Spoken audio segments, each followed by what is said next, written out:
మూడుముళ్ళ బంధం episode 615. Hello friends, story ఎలా ఉందో తప్పకుండా కామెంట్ చేయండి. వీడియో లైక్ చేయడం మాత్రం మర్చిపోకండి. విరాస్ కూడా ఇదే చెప్పాడు అని వంశీ అంటుంటే, వాట్, తన్వి నీతో మాట్లాడేటప్పుడు విరాస్ కూడా ఉన్నాడా అని అర్థం కాక అడుగుతాడు విక్రమ్. అవును బావా అని చెప్పి వంశీ రాత్రి తనకి విరాస్కి మధ్య జరిగిన డిస్కషన్ మొత్తం చెప్పగానే అవునా అని చిన్నగా అంటూ, సరే అయితే నువ్వు వెళ్ళి కొంచెం సేపు రెస్ట్ తీసుకో అని చెప్పగానే వంశీ అక్కడి నుండి వెళ్ళిపోతాడు. వంశీ వెళ్ళిపోయిన తర్వాత విక్రమ్ అలాగే సోఫాలో కూర్చుని దూరంగా పడుకుని ఉన్న విరాస్ వైపు చూస్తూ ఉంటాడు. నువ్వు పడుకున్నా కూడా నీ చుట్టూ ఏం జరుగుతుందో ప్రతి క్షణం గమనిస్తూనే ఉంటావా విరాస్? ఒకప్పుడు నేను కూడా నీలాగే ఉండేవాడిని. కానీ ఈ మధ్య వైష్ణవి విషయంలో కొంచెం టెన్షన్గా ఉండడం వలన నేను వీటిపై ఎక్కువ ఫోకస్ పెట్టలేకపోతున్నాను. కానీ వంశీ ఆ టైంలో తన్వి గురించి బ్యాడ్గా ఆలోచించకుండా ఉండడానికి తనతో చాలా మంచిగా చెప్పావు. నువ్వెప్పుడు ఎదుటి వాళ్ళ హ్యాపీనెస్ మాత్రమే కోరుకుంటావు కదా, అందులో ముఖ్యంగా వైష్ణవి వంశీ గురించి. చిన్నప్పుడే ఈ సమాజం వలన నీ మనసు విరిగిపోవడం వలన నువ్వు అలా మాఫియా డాన్గా మారావు. కానీ లేకపోతే నువ్వు ఎంత మంచి పొజిషన్లో ఉండేవాడివో కదా. నీ మనసు ఎంత మంచిదో నాకు నువ్వు ఆ రోజు మనాలిలో నన్ను సేవ్ చేసినప్పుడే నాకు తెలిసింది అని విక్రమ్ మనసులో అనుకుంటూ, నిజంగా నువ్వు వాళ్ళిద్దరి లైఫ్లోకి రావడం వాళ్ళు చేసుకున్న అదృష్టం అని విక్రమ్ విరాస్ వైపుకి అడుగులు వేస్తాడు. విక్రమ్ విరాస్ దగ్గరికి వెళతాడు. కానీ తను నిద్రలో ఉండడం వలన తనని డిస్టర్బ్ చేయడం ఇష్టం లేక ఇంకా వైష్ణవి దగ్గరికి వెళ్ళి తనని నెమ్మదిగా లిఫ్ట్ చేసి ఒకసారి విరాస్ వైపు వసుధార వైపు చూసి అక్కడి నుండి ఇంకా వాళ్ళ రూమ్లోకి వెళ్ళిపోతాడు. విరాస్ గాఢ నిద్రలో ఉండడం వలన అక్కడ జరిగేదేమీ కూడా తను గమనించే స్థితిలో లేడు. చివరికి టెర్రస్ పైన విరాస్ వసుధార మాత్రమే ఉంటారు. విక్రమ్ వైష్ణవిని తీసుకుని రూమ్లోకి వెళ్ళిన తర్వాత వైష్ణవిని పడుకోబెడుతుండగా వైష్ణవికి మెలకువ వచ్చి కళ్ళు తెరిచి ఎదురుగా ఉన్న విక్రమ్ని చూసి, ఏం చేస్తున్నావు విక్కీ అని నిద్రమత్తుతోనే అడుగుతుంది. వైష్ణవి మాట్లాడగానే విక్రమ్ వైష్ణవి వైపు చూసి, నేనేం చేశాను అని అర్థం కాక అడుగుతాడు.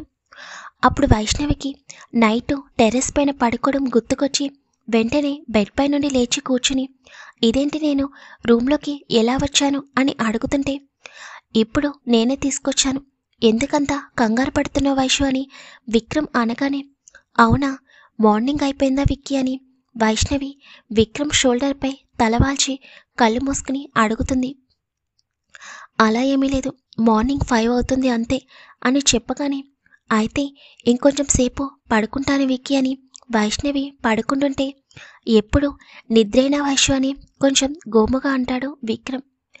విక్రమ్ వాయిస్లోని చేంజ్కి వైష్ణవి అనుమానంగా విక్రమ్ వైపు చూస్తూ, ఏంటి ఆ అబ్బాయి గారి వాయిస్లో చేంజ్ వచ్చింది అని విక్రమ్ వైపు చూస్తూ అడుగుతుంటే, నువ్వే కదా త్వరలో బేబీస్ కావాలని అన్నావు, మరి ఇలా నువ్వు ప్రతి క్షణం పడుకుని ఉంటే బేబీస్ ఎలా వస్తారు అని విక్రమ్ అల్లరిగా అంటుంటే, బాబు మహానుభావ, నన్ను పడుకోనివ్వు, అయినా ఇప్పుడు మార్నింగే కదా అయ్యింది, ఇంకా విరాస్ వస్తారా, అందరూ ఇక్కడే ఉన్నారు కదా అని అంటుంటే, వాళ్ళింకా టెర్రస్ పైన ఉన్నారు, వాళ్ళిద్దరూ ఉంటే నీకేమైంది అని విక్రమ్ అంటుంటే, వైష్ణవి విక్రమ్ వైపు చిరుకోపంగా చూస్తూ, నాకు ఓపిక లేదు, ఇంకా తమరు పడుకోండి, లేకపోతే వెళ్ళి జిమ్ ప్రాక్టీస్ చేయండి అని చెప్పి విక్రమ్ని పక్కకి తోసేసి వైష్ణవి బెడ్కి అటువైపు తిరిగి పడుకోగానే విక్రమ్ వైష్ణవి వెనకాలే పడుకుని వైష్ణవి బ్యాక్ నెక్పై తన చేతి వేళ్లతో రాతలు రాస్తూ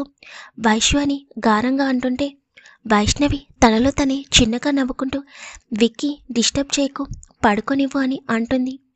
రాక్షసి, అసలు అందరూ నన్ను చూసి భయపడితే నేను నిన్ను చూసి భయపడాల్సి వస్తుంది, అలా ఎలా మార్చేశావు అని విక్రమ్ చిరుకోపంగా అంటుంటే, వైష్ణవి వెంటనే విక్రమ్ వైపు తిరిగి, నేనా మిమ్మల్ని మార్చింది అని అంటుంటే, కాదా, ఆ రోజు ఫస్ట్ టైం నువ్వు నన్ను ఆఫీస్లో చూసినప్పుడు నీ ఫేసు ఎక్స్ప్రెషన్స్ నేను గమనించాను, నన్ను చూసి ఎంత టెన్షన్ పడ్డావు, అలాగే చాలా భయపడ్డావు కూడా. ఆ రోజు నేను ఆఫీస్లోనే ఉండమని, నైట్ అంతా అలాగే కూర్చుని వర్క్ చేయమని చెప్పినప్పుడు కూడా నువ్వు నన్ను చూసి ఎంతలా భయపడ్డావో నాకు తెలియదా అని విక్రమ్ అనగానే, అవును, నిజంగానే స్టార్టింగ్లో నిన్ను చూసినప్పుడు కొంచెం భయంగానే అనిపించింది. ఎందుకంటే తమరెప్పుడు ఫేస్ని ఇలా సీరియస్గా పెట్టుకుని మాత్రమే ఉండేవాళ్ళు కదా. అందుట్లో రిత్విక్ పైన కోపమంతా నాపై చూపించేవాళ్ళు. మరి అలాంటప్పుడు భయం కాకుండా ఇంకేముంటుంది అని వైష్ణవి జరిగిందంతా గుర్తు చేసుకుని అనగానే, అందుకే కదా ఈరోజు నన్ను ఇలా ఆడుకుంటున్నావు అని విక్రమ్ అనగానే, ఇంకా తమరు నాకు బిస్కెట్స్ వేసింది చాలు కానీ నన్ను డిస్టర్బ్ చేయకుండా పడుకోండి అని వైష్ణవి మళ్ళీ విక్రమ్కి ఆపోజిట్ తిరిగి పడుకోగానే, ఇంకా లేచావు కదా పడుకుంది చాలు అని విక్రమ్ అల్లరిగా అంటూ వైష్ణవి నెక్పై తన పెదవులు ఉంచి అటు ఇటు రాస్తూ ఉంటే, విక్కీ ప్లీజ్ అని నెమ్మదిగా లో వాయిస్తూ అంటుంది వైష్ణవి. నేను కూడా అదే అంటున్నాను అని విక్రమ్ ఇద్దరికీ కలిపి బ్లాంకెట్ కాపి వైష్ణుని తన వైపుకి తిప్పుకొని నెమ్మదిగా వైష్ణవి పెదవుల్ని అందుకుంటాడు. కొంత సమయం తర్వాత వైష్ణవిని వదలగానే, నువ్వు చాలా మాయగడివి తెలుసా, ఇట్టే మనిషి యొక్క మూడ్ని చేంజ్ చేసేస్తావు అని వైష్ణవి చిరుకోపంగా అంటుంటే, ఎవరి గురించో నాకు తెలియదు, నా భార్య మూడ్ని ఎలా చేంజ్ చేయాలో నాకు తెలుసు అని అంటూ విక్రమ్ వైష్ణవి పైకి చేరి వైష్ణవి మెడవంపులో తన పెదవులు నిలిపి అటు ఇటు రాస్తూ నెమ్మదిగా వైష్ణవి నుండి చీరని వేరు చేసి తన చేష్టలతో వైష్ణవిని మరొక లోకంలోకి తీసుకుని వెళ్తూ వైష్ణవి శరీరంపై చిన్న చిన్నగా బయటిస్తూ ఉంటే వైష్ణవి విక్కీ అని చాలా ప్రేమగా పిలుస్తుంది. నీ చేత విక్కీ కాకుండా బావా అని పిలిపించుకోవాలనుంది వైషు, త్వరలోనే ఆ కోరిక నెరవేరాలని అనుకుంటున్నాను అని విక్రమ్ మనసులో అనుకుంటూ వైష్ణవి నడుములో తన పెదవులని నిలిపి వైష్ణవిలో కూడా కోరికల వేగాన్ని పెంచగానే ఇద్దరి వలవలు దూరం అవుతాయి. అలా విక్రమ్ వైష్ణవిని మరొకసారి తనలో కలుపుకోగా వైష్ణవి విక్రమ్ ఇచ్చే పెయిన్ని అలాగే చాలా ఇష్టంగా భరిస్తూ ఇద్దరు కూడా మరొకసారి ఒకరిలో ఒకరు కలిసిపోతారు. గంట తర్వాత విక్రమ్ నెమ్మదిగా వైష్ణవి పైనుండి పక్కకి జరగగానే వైష్ణవి చిరుకోపంగా విక్రమ్ వైపు చూస్తూ, నువ్వెప్పుడూ ఇంతే, కావాలని క్షణంలో నా మూడ్ని మొత్తం చేంజ్ చేసేస్తావు, ఎలా విక్కీ అని వైష్ణవి అంటుంటే విక్రమ్ వైష్ణవి పెదవులపై చిన్నగా ముద్దు పెట్టుకుని, ఎందుకంటే నా భార్యకి నేనంటే చాలా ప్రేమ కనుక, నేను ఏం చేసినా కూడా తను నాకు అడ్డు చెప్పదు కనుక నేను వెంటనే నా భార్య మూడ్ని చేంజ్ చేయగలుగుతున్నాను.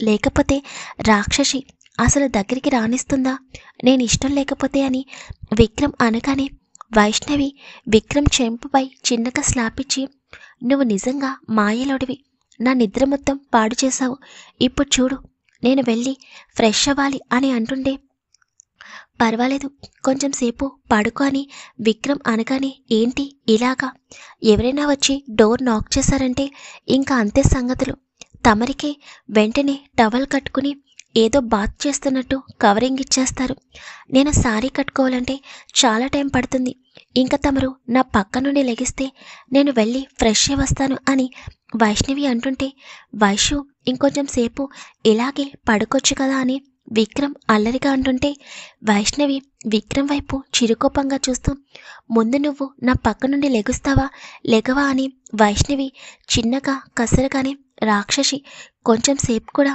ప్రశాంతంగా పక్కన పడుకోనివ్వదు అని విక్రమ్ వైష్ణవిని ముద్దుగా తిట్టుకుంటూ అక్కడి నుండి లేచి బాత్రూంకి వెళ్ళిపోతాడు.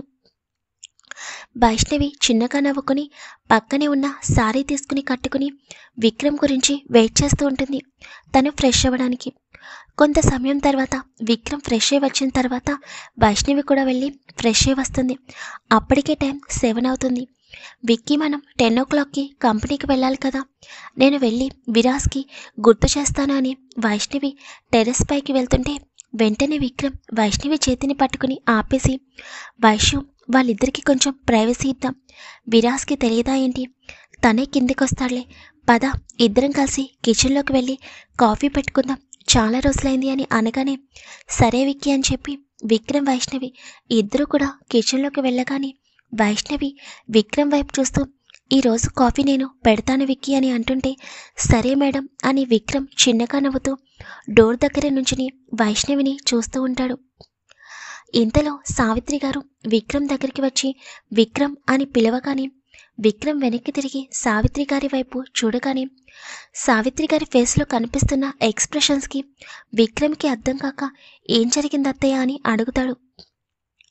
నీతో కొంచెం మాట్లాడాలి బాబు అని సావిత్రి గారు కొంచెం కంగారుగా అంటుంటే విక్రమ్ వైష్ణవి వైపు చూసి వైష్ణు నేను ఇప్పుడే వస్తాను, నువ్వు కాఫీ ప్రిపేర్ చేస్తూ ఉండు అని చెప్పి విక్రమ్ సావిత్రి గారితో కొంచెం ముందుకు వెళ్ళి చెప్పండి అత్తయ్య అని అనగానే విక్రమ్ మీ మావిని ఎవరో రూమ్లో పెట్టి లాక్ చేశారు బాబు, నేను రూమ్లోకి వెళ్ళేసరికి మీ మావయ్య కనిపించలేదు, తర్వాత వాష్రూమ్లో చూడగా మీ మావయ్య కింద పడిపోయి ఉన్నారు అని చెప్పగానే విక్రమ్ షాక్గా వాటని కొంచెం గట్టిగా అరుస్తాడు. మరి విరాస్ రామ్మూర్తి విషయంలో చేసిన పని విక్రమ్కి తెలుస్తుందా? విక్రమ్ ఎలా రియాక్ట్ అవుతాడు? నెక్స్ట్ పార్ట్లో చూద్దాం. స్టోరీ ఎలా ఉందో తప్పకుండా కామెంట్ చేయండి. వీడియోని లైక్ చేయడం మాత్రం మర్చిపోకండి.